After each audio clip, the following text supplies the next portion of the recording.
दोस्तों मैंने यहाँ पर एक एम्प्लॉय अटेंडेंस शीट बनाई हुई है जो कि कंप्लीटली प्रोफेशनल और ऑटोमेटिकली वर्क करती है। यहाँ पर देखिए मैंने मंथ के लिए एक ड्रॉप डाउन लिस्ट बनाई हुई है और इस लिस्ट में से हम किसी भी मंथ को सिलेक्ट करते हैं तो उस मंथ की स्टार्टिंग और एंडिंग डेट यहाँ पर आप देख सकते हैं। यहाँ पर उस मंथ की कंप्लीट डेट और डे यहाँ पे इंसर्ट हो जाएंगे और जिस भी डेट को संडे है वो सेल्स यहाँ पे हाईलाइट हो जाएगी। इस शीट के लास्ट में मैंने सभी एम्प्लॉइज की अटेंडेंस के लिए एब्सेंट और प्रेजेंट का कॉलम लिया हुआ है। जैसे ही हम एम्प्लॉय की अटेंडेंस फिल करेंगे तो यहाँ पर ऑटोमेटिकली एब्सेंट प्रेजेंट काउंट होती रहेंगी। वहीं दूसरी शीट पर मैंने एम्प्लॉय सैलरी शीट बनाई हुई है।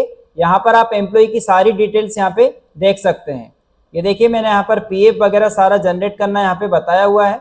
एम्प्लॉय की अटेंडेंस शीट में जो भी प्रेजेंट लगी हुई थी वो यहाँ पर भी इंसर्ट हो चुकी है क्योंकि हमने दोनों शीट को एक दूसरे से लिंक किया हुआ है और इन्हीं अटेंडेंस के बेस पर सभी एम्प्लॉइज की सैलरी कैलकुलेट हुई है। तो ये जो दोनों शीट है एकदम प्रोफेशनल और ऑटोमेटिकली वर्क करती हैं और इन दोनों शीट का यूज करके हमने एम्प्लॉय की पे स्लिप जनरेट करना सीखा हुआ है। तो ये जितना भी फॉर्मेट मैंने बनाया हुआ है इस वीडियो के माध्यम से मैं आपको स्टेप बाय स्टेप गाइड करने वाला हूँ। नमस्कार दोस्तों, मैं हूँ धनपाल पठारिया और स्वागत करता हूँ आपके अपने YouTube channel global computer world में, जहाँ पर आपको एक्सेल के टिप्स और ट्यूटोरियल्स मिलते हैं। वीडियो शुरू करने से पहले मैं आपसे एक रिक्वेस्ट करना चाहूंगा, अगर आपने अभी तक इस चैनल को सब्सक्राइब नहीं किया है तो प्लीज इस चैनल को सब्सक्राइब करें ताकि ऐसी हर वीडियो आप तक आसानी से पहुंच सके। तो आइए बिना किसी देरी के इस वीडियो को शुरू करते हैं। तो दोस्तों मैंने यहाँ पर एक्सेल वर्कबुक के अंदर दो शीट ली हुई है। पहली शीट को मैंने नेम दिया हुआ है एम्प्लॉय अटेंडेंस शीट और सेकंड शीट पर मैंने बनाई हुई है एम्प्लॉय सैलरी शीट। इन दोनों ही शीट पर मैंने एम्प्लॉय का कुछ डेटा पहले से लिखकर रखा हुआ है ताकि ये जो वीडियो हो वो ज्यादा लॉन्ग नहीं हो और हम बहुत शॉर्ट टाइम में मेन टर्म्स को आसानी से समझ सकें। तो अब हम सबसे पहले अटेंडेंस शीट को प्रॉपर तरीके से बनाने वाले हैं। अब देखिए हमें सभी मंथ के लिए यहाँ पर एक ड्रॉप डाउन लिस्ट बनानी है ताकि हम सभी मंथ्स के लिए एम्प्लॉय सैलरी शीट आसानी से जनरेट कर सकें। तो इसके लिए हमें जाना है किसी अदर शीट पर और यहाँ पर हमें सभी मंथ्स को टाइप कर लेना है। मैंने यहाँ पे टाइप किया जनवरी और इसको कर देना है दिसंबर तक ड्रैग। अब हमें इन सभी मंथ्स को सिलेक्ट करके नेम बॉक्स में जाना है और यहाँ पर कोई भी एक नेम यहाँ से टाइप कर देना है। जैसे कि मैंने यहाँ पे टाइप किया है मंथ और एंटर कर देना है। मतलब हमने सभी मंथ्स के लिए एक नेम डिफाइन किया हुआ है मंथ। अब हमें आना है एम्प्लॉय अटेंडेंस शीट पर और इस सेल को सिलेक्ट करके हमें जाना है डेटा वैलिडेशन में। वैलिडेशन में आना है और यहाँ एनी वैल्यू की जगह हमें सिलेक्ट करना है लिस्ट। सोर्स में हमें टाइप करना है इक्वल टू और जो नेम हमने डिफाइन किया हुआ था मंथ उसको यहाँ पे टाइप करके ओके कर देना है। अब यहाँ पर आप देखिए यहाँ पे सभी मंथ्स के लिए एक ड्रॉप डाउन लिस्ट क्रिएट हो जाएगी। अब मैं चाहता हूँ कि यहाँ पर मैं किसी भी मंथ को सिलेक्ट करूँ तो यहाँ पर उस मंथ की स्टार्टिंग और यहाँ पर उस मंथ की एंडिंग डेट आ जाए। तो स्टार्टिंग डेट के लिए हमें टाइप करना है equal to date value, bracket open करना है। अब हर एक मंथ की जो पहली डेट होती है वो होती है 1 तारीख, तो हम डबल इन्वर्टेड कोमा में टाइप करेंगे 1 एंड %। अब हमें इस मंथ को सिलेक्ट कर लेना है, अगेन एंड %। अब जिस भी ईयर के लिए हमें अटेंडेंस शीट बनाना है डबल इन्वर्टेड कोमा में हमें उस ईयर को टाइप कर देना है। हमने टाइप किया 2025, ब्रैकेट क्लोज करना है और एंटर। अब यहाँ पर स्टार्टिंग डेट आ चुकी है बट हमको इसका फॉर्मेट चेंज करना पड़ेगा। तो इसके लिए हम जाएंगे होम में और जनरल की जगह हमें सिलेक्ट करना है शॉर्ट डेट। अब हम एंड डेट के लिए फॉर्मूला अप्लाई करेंगे equal to end of month, bracket open करना है। अब हमें स्टार्ट डेट को सिलेक्ट करना है कोमा 0 ब्रैकेट क्लोज और एंटर। अब इस डेट को भी हम सिलेक्ट करेंगे जनरल में और यहाँ पर कर देना है शॉर्ट डेट। अब देखिए यहाँ पर हम किसी भी मंथ को सिलेक्ट करेंगे तो उस मंथ की स्टार्टिंग और एंडिंग डेट यहाँ पर आती रहेगी। अब हमें पूरे मंथ के लिए यहाँ पर डेट इंसर्ट करनी है और हम चाहते हैं कि वो डेट भी इसी पर डिपेंडेंट हो। तो हम सबसे पहले इस सेल को सिलेक्ट करेंगे, इक्वल टू प्रेस करना है और इस फर्स्ट वाली डेट को सिलेक्ट कर लेना है। ये आप प्रॉपर तरीके से देख लीजिएगा। ऐसा करने से क्या होगा, जैसे हम एंटर करेंगे तो ये दोनों डेट एक दूसरे से लिंक हो जाएगी। ये देखिए हमने एंटर किया और सेम डेट यहाँ पर भी इंसर्ट हो जाएगी। अब हम इस डेट को शॉर्ट कर लेते हैं, यानी कि यहाँ पर हमें ओनली डेट को ही रखना है, मंथ और ईयर यहाँ पर हमें नहीं चाहिए। तो हम इस डेट को सिलेक्ट करके कंट्रोल के साथ 1 प्रेस करेंगे। यहाँ कस्टम में आना है और यहाँ से हमें YY MM इन सभी को रिमूव कर देना है। ओनली 2 बार हम DD प्रेस करेंगे और ओके कर देंगे। तो देखिए यहाँ पर ओनली डेट ही इंसर्ट होगी। अब हमें आना है नेक्स्ट सेल में और यहाँ पर हमें एक फॉर्मूला अप्लाई करना है, equal to if bracket open, इस डेट को सिलेक्ट करना है, लेस देन टाइप करना है और इस मंथ की आखिरी डेट को सिलेक्ट करके F4 बटन से इसको लॉक कर देना है, कोमा इसी डेट को सिलेक्ट करके +1 ऐड कर देना है। यानी कि यहाँ फॉर्मूला बार में देखिए, अगर ये वाली जो डेट हो वो इस डेट से छोटी हो तो जो रिजल्ट आए वो इसी डेट में +1 होकर आए। अदरवाइज कोमा प्रेस करना है, डबल इन्वर्टेड कोमा ओपन और क्लोज, यानी कि ये जो डेट है वो अगर इस डेट से बड़ी हो जाए तो यहाँ जो रिजल्ट निकल कर आए वो आए ब्लैंक। अब हमें ब्रैकेट क्लोज करना है और एंटर। अब इस डेट का फॉर्मेट चेंज करने के लिए हमें इस डेट को सिलेक्ट करना है, फॉर्मेट पेंटर में जाना है और इस पर क्लिक कर देना है। तो देखिए यहाँ पर 2 तारीख आ जाएगी। अब हमें ओनली इसी सेल को सिलेक्ट करना है और इसको ड्रैग करना है 31 तक। ये देखिए यहाँ पे 31 आ चुका है और जैसे ही ये सेल बड़ी हुई यानी कि ये जो डेट है वो 31 से ज्यादा हुई तो यहाँ पे जो रिजल्ट निकल कर आया वो क्या आया है, ब्लैंक। तो हम इसको यहाँ से डिलीट कर देंगे, हमें ओनली 31 तक ही यहाँ पे ड्रैग करना है। अब हम इन सभी कॉलम को ऑटो फिट कर लेते हैं। अब यहाँ पर अगर हमें टाइप करना है तो हम यहाँ पे टाइप कर सकते हैं 2, 1 से लेकर 31 तक, और इन दोनों डेट को हम कर लेंगे बोल्ड और इनको जो भी हमें फॉर्मेटिंग देना चाहे कलर वगैरह हम यहाँ से फिल कर सकते हैं। अब देखिए यहाँ पर हम किसी भी मंथ को सिलेक्ट करेंगे तो उस मंथ के अकॉर्डिंग यहाँ पर स्टार्टिंग और एंडिंग डेट आती रहेगी और यहाँ पर भी जो डेट आई हुई है वो ओनली 28 फरवरी तक ही आई हुई है। ये देखिएगा, आप जिस भी मंथ को सिलेक्ट करेंगे उस मंथ के अकॉर्डिंग यहाँ पर ऑटोमेटिक डेट इंसर्ट होती रहेगी। अब हमें यहाँ पर डेट के अकॉर्डिंग डे भी इंसर्ट करना है, तो इसके लिए हम यहाँ पर टेक्स्ट फंक्शन अप्लाई करेंगे, equal to text bracket open. अब हमें ऊपर वाली डेट को सिलेक्ट करना है, कोमा डबल कोट के अंदर हमें टाइप करना है 3 time D, double quote close bracket close. अब हम जैसे ही एंटर करेंगे तो 1 तारीख के अकॉर्डिंग यहाँ पर डे भी इंसर्ट हो जाएगा। अब हमें इस सेल को सिलेक्ट करना है और इसको हमें ड्रैग कर देना है 31 तक। तो देखिए यहाँ पर सभी डेट के लिए डे भी इंसर्ट हो जाएंगे। अब देखिए यहाँ पर हम किसी भी मंथ को सिलेक्ट करेंगे तो यहाँ पर डेट के अकॉर्डिंग डे भी चेंज होते रहेंगे। अब हमें जाना है लास्ट में और यहाँ पर हमें टाइप करना है एब्सेंट, नेक्स्ट सेल में टाइप कर देना है प्रेजेंट। इन दोनों को मर्ज कर देंगे ताकि ये प्रॉपर तरीके से अलाइन में आ जाए। अब इस फर्स्ट वाली हेडिंग को मैं लास्ट तक मर्ज कर दे रहा हूं। एक बार देखिए हमें अनमर्ज करना है और सेकंड टाइम इसको मर्ज कर देना है। अब हमें इस पूरे डेटा को सिलेक्ट करना है और इस पर बॉर्डर अप्लाई कर देना है। अब हमें इन हेडिंग्स में कलर फिल करना है, तो हम यहाँ से जो भी कलर फिल करना चाहें आप यहाँ से वो कलर फिल कर लीजिएगा। अब हम चाहते हैं कि जितनी भी सेल में संडे है वो हाईलाइट हो जाए, तो इसके लिए हमें इस फर्स्ट वाली सेल को सिलेक्ट करना है, कंडीशनल फॉर्मेटिंग में जाना है, न्यू रूल्स, यहाँ पे एक ऑप्शन मिलेगा use a formula to determine which cells to format, इस पर क्लिक करना है, फॉर्मूला बार में आना है और इस फर्स्ट डे को सिलेक्ट कर लेना है। जैसे ही हम डे सिलेक्ट करेंगे तो यहाँ पे रो और कॉलम दोनों फ्रीज हो जाएंगे।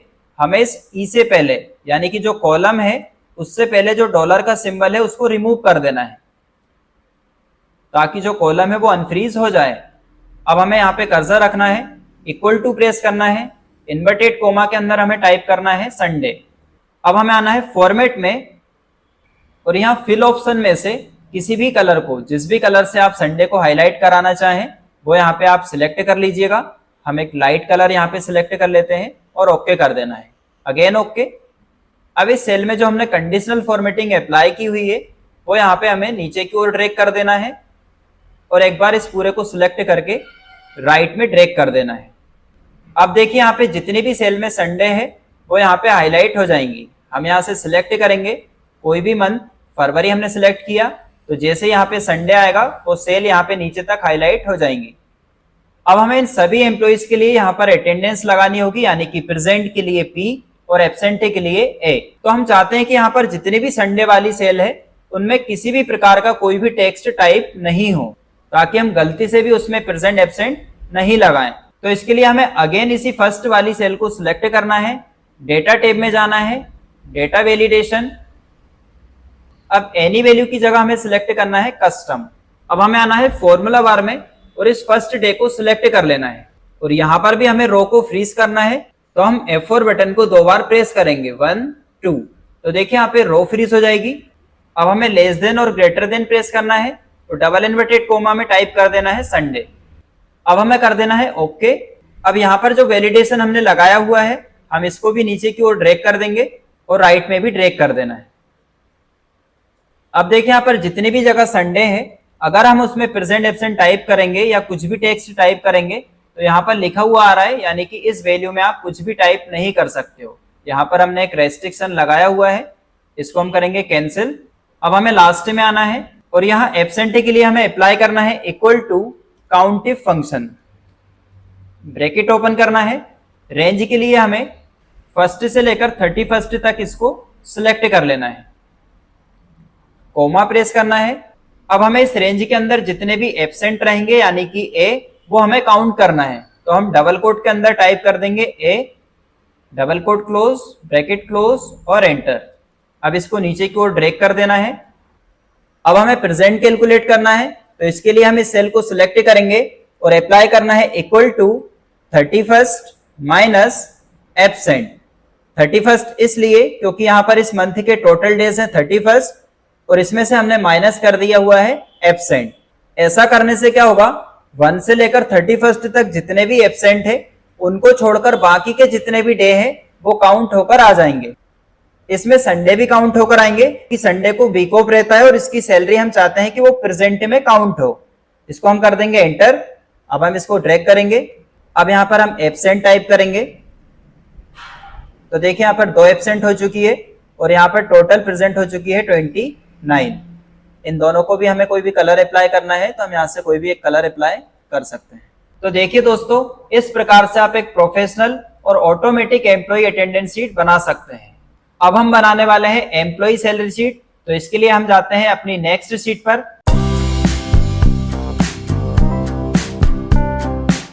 तो दोस्तों, हम एम्प्लॉय अटेंडेंस शीट बना चुके हैं और अब हम एक प्रोफेशनल एम्प्लॉय सैलरी शीट बनाने वाले हैं, जिसके लिए मैंने यहाँ पर एम्प्लॉय की कुछ डिटेल पहले से लिखी हुई है और इन सभी एम्प्लॉय डिटेल का यूज हम एम्प्लॉय के पे स्लिप बनाने में करने वाले हैं, जो कि हम इस वीडियो के लास्ट में सीखने वाले हैं।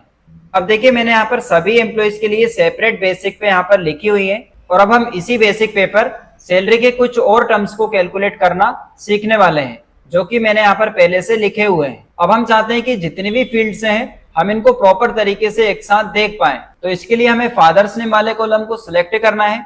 हमें जाना है व्यू टैब में, फ्री स्पेन में आना है और फ्री स्पेन पर क्लिक कर देना है। ऐसा करने से ये दोनों कॉलम फ्रीज हो जाएंगे और बाकी के जितने भी कॉलम है ये स्क्रॉल होते रहेंगे। अब हम चाहते हैं कि एम्प्लॉय अटेंडेंस शीट पर जितने भी एम्प्लॉय की प्रेजेंट है वो यहाँ पर आ जाए, तो इसके लिए हमें फर्स्ट सेल को सिलेक्ट करना है, इक्वल टू प्रेस करना है। अब हमें जाना है अटेंडेंस शीट पर और यहाँ जितने भी प्रेजेंट है इन सभी को सिलेक्ट कर लेना है, एंटर कर देना है। ऐसा करने से अटेंडेंस शीट पर जितनी भी एम्प्लॉयज की प्रेजेंट है वो यहाँ पर लिंक हो चुकी है, यानी कि अगर उधर चेंजेस होगा तो यहाँ पर ऑटोमेटिक अपडेट होती रहेंगी। अब हमें अर्न सैलरी को कैलकुलेट करना है। अर्न सैलरी वो सैलरी होती है जो कि एक महीने में एम्प्लॉय जितने भी दिन प्रेजेंट होता है उसके बेस पर उसको मिलती है, यानी कि एम्प्लॉय मंथ में 25 डेज आया है तो उसको 25 डेज की ही सैलरी मिलेगी। तो इसको कैलकुलेट करने के लिए हम अप्लाई करेंगे इक्वल टू बेसिक पे डिवाइड बाय 31 इसलिए क्योंकि अभी हमने जनवरी मंथ लिया हुआ है। बाकी अगर कोई मंथ 30 डेज का हो तो हम यहाँ पे 30 से डिवाइड करेंगे, अगर 29 या 28 का हो तो हम 28 या 29 से ही डिवाइड करेंगे। मल्टीप्लाई करना है अटेंडेंस या यहाँ पर आप प्रेजेंट भी लिख सकते हैं, इसमें आप कंफ्यूज नहीं होना। एंटर करेंगे। अब हम इसको ड्रैग कर देंगे तो सभी एम्प्लॉयज के लिए अर्न सैलरी निकल कर आ जाएगी। अब हम कैलकुलेट करने वाले हैं HRA, जिसका मतलब होता है हाउस रेंट अलाउंस। HRA जितने भी गवर्नमेंट एम्प्लॉयज होते हैं या बड़ी बड़ी कंपनीज के जो एम्प्लॉयज होते हैं उन सभी एम्प्लॉयज को 40 से 50% बेसिक पे पर कैलकुलेट करके दिया जाता है। अब इसको निकालने के लिए हम अप्लाई करेंगे इक्वल टू बेसिक पे सिलेक्ट करना है, मल्टीप्लाई 40%। हमने यहाँ पर 40% लिया हुआ है, बाकी ये कंपनी के ऊपर डिपेंड करता है कि वो आपको कितना HRA प्रोवाइड कराती है। फिर भी लगभग 40 से 50% एम्प्लॉयज को HRA प्रोवाइड किया जाता है। एंटर करेंगे तो बेसिक पे के ऊपर 40% HRA कैलकुलेट होकर आ जाएगा। अब हम इसको ड्रैग कर देंगे। इसी तरह हम यहाँ पे फाइंड करेंगे DA, जिसका मतलब होता है डियरनेस अलाउंस, यानी कि महंगाई भत्ता, जो कि बेसिक पे के ऊपर 10 से 20% या 30% तक जितने भी प्राइवेट कंपनी के एम्प्लॉइज होते हैं उन सभी को प्रोवाइड किया जाता है। तो इसको कैलकुलेट करने के लिए हमें अप्लाई करना है इक्वल टू बेसिक पे मल्टीप्लाई विद 20%। एंटर करेंगे और इसको भी कर देना है ड्रैग। अब हम आते हैं कन्वीनियंस पर। कन्वीनियंस एक प्रकार का ऐसा एक्सपेंस होता है जो कि सभी एम्प्लॉइज को ट्रेवलिंग के लिए दिया जाता है, यानी कि पेट्रोल डीजल का पैसा जो है कंपनी खुद प्रोवाइड कराती है। तो ये सभी के लिए अलग अलग होता है, ये डिस्टेंस के ऊपर भी डिपेंड करेगा। तो हम यहाँ पर ऐसे ही मैन्युअली टाइप कर दे रहे हैं कि किसी को 2000 एक्स्ट्रा अलग से दिया जाता है, किसी को 3500 रुपए, ये हम अलग से सेपरेट टाइप कर दे रहे हैं। अब हम आते हैं ग्रॉस सैलरी पर। अब इसको कैलकुलेट करने के लिए हम इन चारों फील्ड्स की जितनी भी सैलरी है उन सबको टोटल कर देंगे। तो यहाँ पर हमें अप्लाई करना है equal to earn salary plus HRA plus DA plus convenience. इसके अलावा और भी कोई अदर एक्सपेंस आपको अलग से प्रोवाइड किया जा रहा है तो आप उसका कॉलम यहाँ पर इंसर्ट कर सकते हैं। एंटर करेंगे तो एम्प्लॉय की जितनी भी अर्निंग है वो निकल कर आ जाएगी, जिसको हम बोलेंगे ग्रॉस सैलरी। ट्रैक कर देंगे। अब हमें PF कैलकुलेट करना है। PF का मतलब होता है प्रोविडेंट फंड, यानी कि भविष्य निधि, जो कि हर महीने हमारी सैलरी से डिडक्ट होती है और ये 12% ही फिक्स हमारी सैलरी से डिडक्ट होती है। ये गवर्नमेंट रूल्स में आता है, जितने भी हमारी सैलरी होती है बेसिक पे उसके ऊपर 12% डिडक्ट होती है। अब इसको कैलकुलेट करने के लिए हमें अप्लाई करना है इक्वल टू बेसिक पे मल्टीप्लाई विथ 12%। या तो परसेंट का सिंबल ऐड कर देना है या फिर हमें डिवाइड बाय 100 कर देना है। एंटर करेंगे तो PF निकल कर आ जाएगा, इसको भी ड्रैग कर देना है। अब हमें प्रोफेशनल टैक्स को कैलकुलेट करना है जो कि हमारी सैलरी से डिडक्ट होता है और डिपेंड रहता है कि जितने भी ज्यादा अर्निंग एम्प्लॉइज की होगी उसी हिसाब से प्रोफेशनल टैक्स डिडक्ट होता है। एक स्लैब बना हुआ होता है, उस स्लैब के अकॉर्डिंग सभी एम्प्लॉइज के प्रोफेशनल टैक्स डिडक्ट होते हैं। अभी फिलहाल के लिए हम सभी के लिए एक प्रोफेशनल टैक्स यहाँ पे टाइप कर दे रहे हैं। किसी के लिए मैंने यहाँ पे 250 टाइप किया है, 220 अप्रोक्सीमेट यहाँ पे हम टाइप कर दे रहे हैं। यहाँ पर हम एक कॉलम और इंसर्ट कर लेते हैं जिसको मैं यहाँ पे नेम दे रहा हूँ ग्रॉस डिडक्शन। अब हमें यहाँ पर अप्लाई करना है equal to PF plus professional tax. Enter करेंगे तो जो टोटल हमारी सैलरी से डिडक्शन होने वाला है वो यहाँ पे कैलकुलेट होकर आ जाएगा। अब हमें नेट सैलरी कैलकुलेट करना है, यानी कि जितनी भी अर्निंग और डिडक्शन के बाद जो सैलरी बच रही है उसको हम यहाँ पे फाइंड करने वाले हैं। तो हमें अप्लाई करना है equal to gross salary minus gross deduction. Enter करेंगे तो यहाँ पर टोटल नेट सैलरी निकल कर आ जाएगी, यानी कि जो भी कट पिट कर जितनी भी सैलरी है वो यहाँ पे निकल कर आ जाएगी। अब हम इसको कर देंगे ड्रैग। तो देखिए फाइनली हमारी एम्प्लॉय सैलरी शीट बनकर रेडी हो चुकी है। अब हम यहाँ पर एक छोटा सा डेमो देख लेते हैं। हम चलते हैं अटेंडेंस शीट पर। अब हम यहाँ पर जैसे ही किसी एम्प्लॉय की अटेंडेंस लगाएंगे तो देखिए यहाँ पर इस तरह से अपडेट हो रहा है। यहाँ पर प्रेजेंट आप देख पा रहे हैं। और अब हम चलते हैं एम्प्लॉय सैलरी शीट पर। तो यहाँ पर देखिए उधर जितनी भी प्रेजेंट है वो यहाँ पर अपडेट हो चुकी है और इस प्रेजेंट के बेस पर यानी कि अटेंडेंस के बेस पर यहाँ पर आप एम्प्लॉय की सैलरी में चेंजेस देख सकते हैं। अब हमें इन सभी अमाउंट को सिलेक्ट करना है, होम में जाना है और यहाँ से इनको राउंड फिगर कर देना है। अब देखिए प्रोफेशनल तरीके से हमारी सैलरी शीट बनकर रेडी हो चुकी है। अब ये जो शीट हमने बनाई हुई है इसको हमें करना है सेव। तो कंट्रोल-S प्रेस करना है। अब जिस भी लोकेशन पे आपको फाइल सेव करना है आप वो लोकेशन यहाँ पे चूज कर लीजिएगा। तो देखिए मैंने यहाँ पे डेस्कटॉप के अंदर अपनी लोकेशन ओपन कर ली हुई है। यहाँ पर मैंने एक फोल्डर बनाया हुआ है सैलरी शीट ट्यूटोरियल नाम से। मैं इसको ओपन करता हूँ। अब हमें यहाँ पर फाइल नेम देना है, तो मैंने यहाँ पे टाइप किया है सैलरी टेम्पलेट। अब ध्यान दीजिएगा सेव एज टाइप दिया हुआ है और यहाँ पे दिया हुआ है एक्सेल वर्कबुक। इसकी जगह पर हमें सिलेक्ट करना है एक्सेल टेम्पलेट। इसको सिलेक्ट करना है और सेव बटन पर क्लिक कर देना है। अब ये जो अटेंडेंस शीट और एम्प्लॉय सैलरी शीट हमने बनाई हुई है ये एक नॉर्मल फाइल नहीं है, बल्कि ये सेव हुई है एक टेम्पलेट के रूप में। और उस टेम्पलेट के थ्रू हम जनवरी से लेकर दिसंबर तक जिस भी मंथ की चाहें उस मंथ की सैलरी शीट जनरेट कर सकते हैं। अब दोस्तों इस टेम्पलेट को हम यहाँ से कर देंगे क्लोज। अब जिस भी लोकेशन पर आपने टेम्पलेट को सेव किया था आप उस लोकेशन पर जाइए और उस टेम्पलेट को वापस से ओपन कीजिए। जैसे कि मैंने यहाँ पर इसको ओपन कर लिया है। अब हम इस टेम्पलेट के थ्रू जनवरी मंथ की कंप्लीट सैलरी शीट बनाने वाले हैं। तो इसके लिए मैं सभी एम्प्लॉइज के लिए यहाँ पे प्रेजेंट एब्सेंट टाइप कर दे रहा हूँ। अब देखिए मैंने जनवरी मंथ के लिए सभी एम्प्लॉइज की अटेंडेंस फिल कर दी है, जिसमें मैंने बहुत सी जगह पर एब्सेंट भी लगाई हुई है। तो यहाँ पर देखिए टोटल एब्सेंट काउंट होकर आ जाएंगी इसी के साथ यहाँ पर प्रेजेंट निकल कर आ जाएंगी। अब हम जाएंगे एम्प्लॉय सैलरी शीट पर। तो यहाँ पर आप देखिएगा अटेंडेंस के बेस पे सभी एम्प्लॉयज की सैलरी शीट बनकर रेडी हो चुकी है। अब इस जनवरी मंथ की ये जो सैलरी शीट हमने बनाई हुई है, इसको हमें कंट्रोल एस नहीं करना है, यानी कि हमको डायरेक्टली सेव नहीं करना है। इसको सेव करने के लिए हमें सेव एस में जाना है, जिसके लिए हम जाएंगे फाइल में, सेव एस में आना है। जिस भी लोकेशन पे आपको फाइल सेव करनी है आप वो लोकेशन यहाँ पे चूज कर लीजिएगा। ये देखिए मैंने डेस्कटॉप पर एक फोल्डर बनाया हुआ है सैलरी शीट ट्यूटोरियल, इसको ओपन किया मैंने और यहाँ पे फाइल नेम दे देना है जनवरी मंथ सैलरी। और सेव एस टाइप में हमें एक्सेल टेम्पलेट की जगह सेलेक्ट करना है एक्सेल वर्कबुक। इतना सा काम हमें करना रहेगा। सेव कर देंगे तो जनवरी मंथ की एम्प्लॉय शीट बनकर रेडी हो जाएगी। अब हमें अगेन उसी टेम्पलेट को ओपन करना है, इसको हम यहाँ से कर देते हैं क्लोज। हमें अगेन एक्सेल शीट ओपन करना है। ये देखिएगा ये जनवरी मंथ की सैलरी सेव हो चुकी है और यहाँ पे जो टेम्पलेट हमने बनाया हुआ था वो एज इट इज यहाँ पर बना हुआ है।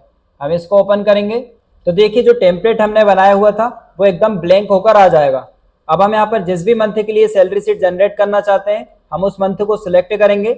उस मंथ की जितनी भी अटेंडेंस है यहाँ पर हम उसको फिल करेंगे और सेव करते टाइम हमें बस इतना ध्यान रखना है कि हम इसको डायरेक्टली सेव ना करके सेव एज करना है, ताकि हमको हर मंथ के लिए ऐसा टेम्पलेट बना हुआ मिल जाए। अब देखिए हमने जो एम्प्लॉय सैलरी शीट बनाई हुई थी जनवरी मंथ के लिए, उसी सैलरी शीट से हमें सभी एम्प्लॉयज के लिए सेपरेट पे स्लिप जनरेट करनी है। तो इसके लिए हम यूज करने वाले हैं MS वर्ड के अंदर मेल मर्ज का।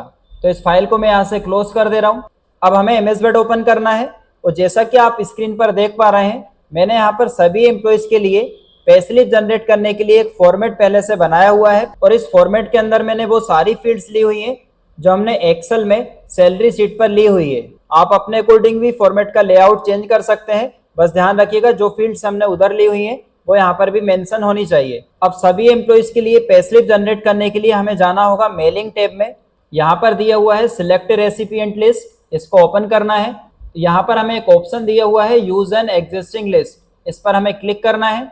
अब हमें यहाँ पर जो जनवरी मंथ के लिए हमने सैलरी शीट बनाई हुई थी उस फाइल को यहाँ पे ओपन करना है। ये देखिए मैंने इस फोल्डर के अंदर उसको सेव किया हुआ था, तो हम इसको ओपन करेंगे और ये रही हमारी फाइल, इसको हम ओपन कर लेंगे। अब यहाँ पर हमें उस शीट को सिलेक्ट करना है जिस शीट पर हमने ये सारी फील्ड्स ली हुई है। तो हम यहाँ पर सिलेक्ट करेंगे एम्प्लॉय सैलरी शीट, इसको सिलेक्ट करना है और ओके कर देना है। जैसे ही हम ओके करेंगे तो आप यहाँ पर देखिएगा इंसर्ट मर्ज फील्ड में वो सारी फील्ड्स यहाँ पर आ जाएंगी जो कि हमने उस सैलरी शीट पर मेंशन की हुई थी। अब इन सभी फील्ड्स को हम यहाँ पर इंसर्ट करने वाले हैं। अब हम चाहते हैं कि सैलरी स्लिप के सेंटर में एम्प्लॉय का नेम आ जाए, तो हम यहाँ पर कर्सर रखेंगे, इंसर्ट मर्ज फील्ड में जाना है और एम्प्लॉय नेम को यहाँ से सिलेक्ट कर लेना है। एम्प्लॉय कोड में आना है, एम्प्लॉय आईडी सिलेक्ट कर लेंगे। डेजिग्नेशन में आएंगे तो यहाँ से डेजिग्नेशन दिया हुआ है। फादर्स नेम के लिए हम यहाँ से फादर नेम वाली फील्ड को इंसर्ट कर लेंगे।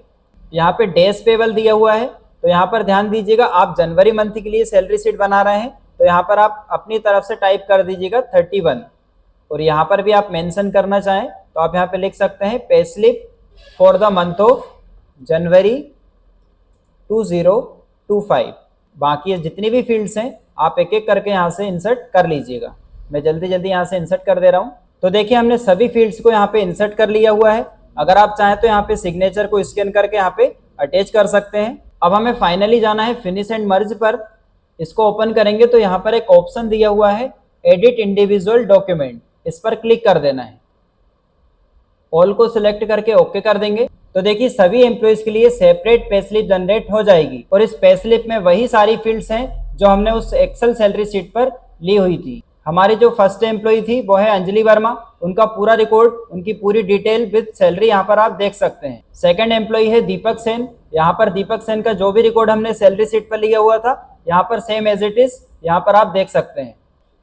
तो ये था दोस्तों कंप्लीट पेरोल ट्यूटोरियल, जिसमें हमने प्रोफेशनल और automatic employ attendance sheet, employ salary sheet और इसी के साथ हमने सभी एम्प्लॉयज के लिए पे स्लिप जनरेट करना सीखा है। आई होप आपको ये वीडियो पसंद आई होगी। वीडियो अगर अच्छी लगी हो तो इसे लाइक, शेयर और कमेंट जरूर करें। थैंक यू दोस्तों, मिलते हैं नेक्स्ट वीडियो में।